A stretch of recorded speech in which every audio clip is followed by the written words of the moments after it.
Morning, friends. I am H.L. Chopra from the Chopra classes. You are welcome to my video show.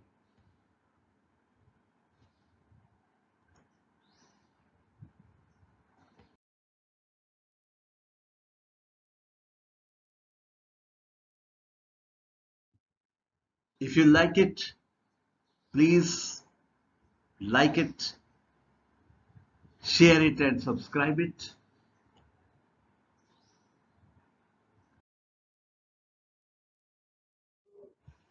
Today, I'll be taking up very important topic about Abraham Lincoln's letter to his son's teacher. Abraham Lincoln, as you know, was born on February 12 and 1809, and he remained till April 15, 1865. He was the 16th President of the United States. He led the country during Civil War, keeping America from splitting in half. He also issued the Emancipation Proclamation, which led to the end of slavery. So Abraham Lincoln was a very dominant personality on the face of the world politics. He was a very good leader. Today I'll be taking up very important topic, that is Abraham Lincoln's letters to his son's teacher. The letter that he wrote to his son's teacher. It's a compendium of the worldly, ethical, and moral wisdom. Abraham Lincoln was a very good letter writer. In this letter, Lincoln has penned down his ideals, dreams, and passions close to his heart, and what sort of person he would love to see his son grow into. Every aspiring father wants his child to be perfect and brilliant in every aspect of life and his career. This letter has been popular all over the world. After spending 4 decades as a teacher and later as school head, with due regards to all the schools, I have my own doubts whether there'll be any school in the world till date that has the distinction of possessing even half of the dreams that President Lincoln has dreamt of. So on this Father's Day 2022, I thought it quite appropriate to share with you President Lincoln's letter to his son's school teacher.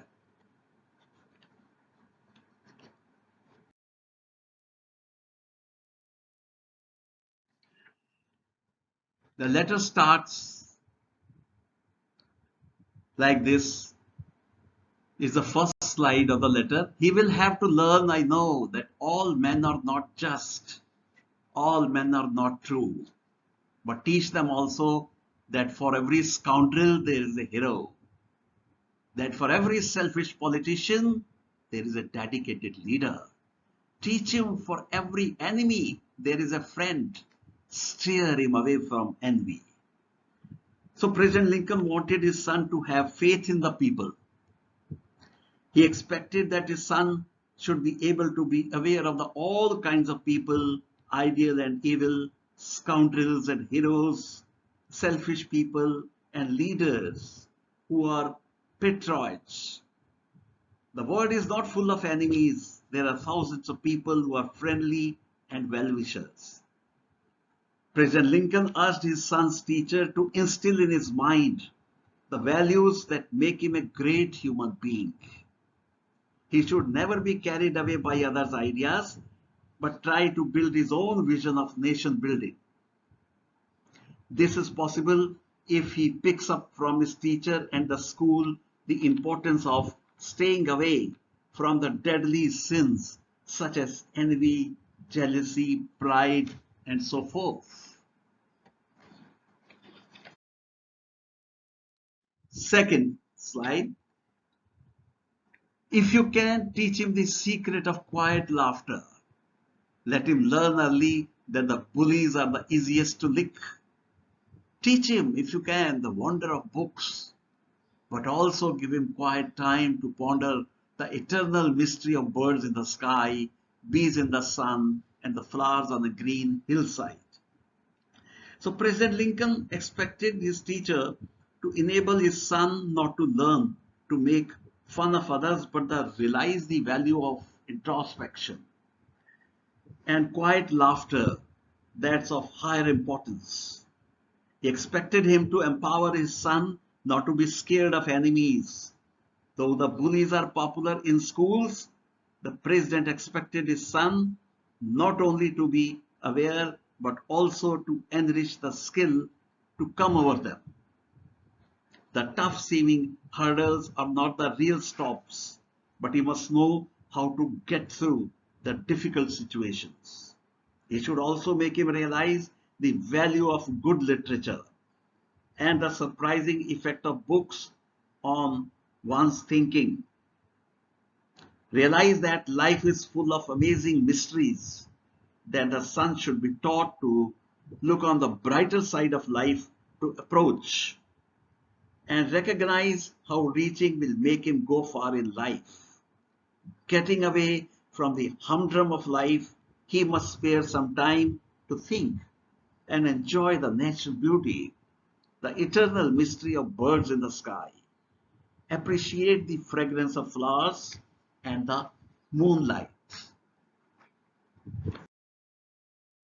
Stanza number 3. In the school, teach him it's far more honorable to fail than to cheat. Teach him to have faith in his own ideas, even if everyone tells him they are wrong. Teach him to be gentle with gentle people and tough with the tough. So this stanza begins with, in the school teach him it's far more honorable to fail than to cheat. Shows a difficult but rare side to choose in life. Losing is dishonorable to all of us. Very few people choose the side in any competition. Most people prefer to adopt the wrong means, such as cheating in exams, and so in life to achieve success and victory. President Lincoln did not want his son to be a part of some ideology. He should be powerful enough to either churn out such negative thinking individuals or bring in a change in their perceptions. Rather, he should be encouraged to build his own thinking that leads the world, not the one that breaks it into fragments. Even if the world accuses him and presents him in a bad light, he should be able to exercise the power of his own idea.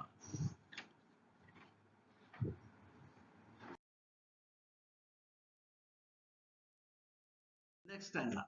Try to give my son the strength not to follow the crowd when everyone is getting on the bandwagon.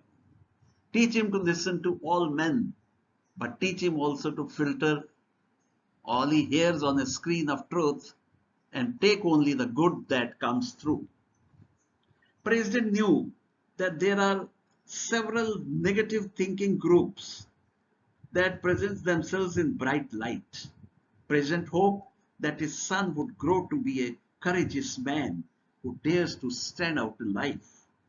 He expected his son to identify the daring, successful people who dare to walk in their own way instead of following others for others' footprints. It's good to walk in our own way, but he should not be so rigid in his approach to problems that a person can never be flexible towards the concerns.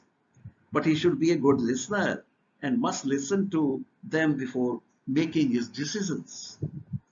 Such an approach will lead us to distinguish between friends and foes. All cannot be termed as close friends. Even good friends are more selected ones. Finally, one can choose between good and bad things. It is important to choose the right path very consciously and wisely. Next, Teach him, if you can, how to laugh when he is sad. Teach him that there is no shame in tears. Teach him to scoff at the cynics and to beware of too much sweetness. Teach him to sell his brawn and brain to the highest bidders, but never to put a price tag on his heart and soul. President expected his son to keep his pain aside and bring out his strength smilingly when sad and distressed. In such situations, he should be ready or plan out his strategies to get out of situation. But if there comes a situation when tears are needed, he should not shy away. The third sentence explains that the idea of coping well with cynics, those who believe that human actions are motivated by greed, possessive nature, and selfishness. President wanted his son to stay away from such tempting influences. He should also not be a victim of bargains such as, after getting a university degree, we can choose to use our knowledge, skill, and talent to choose the employer that offers the most lucrative income. On the other hand, heart and soul are also other important assets that make one a worthy person. President Lincoln said that no one can be allowed to put a price tag on the heart and soul. These ethical and spiritual values are above the sale market for which there can never be any bargain. President wanted that his son should rise above these temptations and bargains. Such people lose their humanistic way, go astray, and travel on the road that takes them to the world of crimes and corruption, and are completely controlled by the lust for more wealth. He wanted that his son should never dream of being a citizen of such a culture. Next stanza. Teach him to close his ears into a howling mob and to stand and fight if he thinks he is right. Treat him gently, but do not cuddle him, because only the test of fire makes fine steel. Let him have the courage to be impatient. Let him have the patience to be brave. President did not want to use his political position to enrich his son's education and get him posh treatment in the school. He felt that his son should get the environment that an ordinary student gets. It is believed that the intent of the letter is that the president wanted his son to become a confident and self-made boy.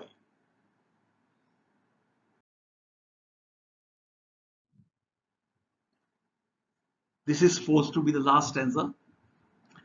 Teach him always to have sublime faith in himself, because then he will have sublime faith in mankind. This is a big order, but see what you can do. He's such a fine little fellow, my son. It is believed that the main message of the letter is that the president wanted his son to become a confident boy. He wished his son to have sublime faith in himself. Only then he will be able to have sublime faith in humanity. Other values will automatically be learned from life. Now friends, if you like Abraham Lincoln's views, please like it, share it, and subscribe it. Thank you very much. Thanks.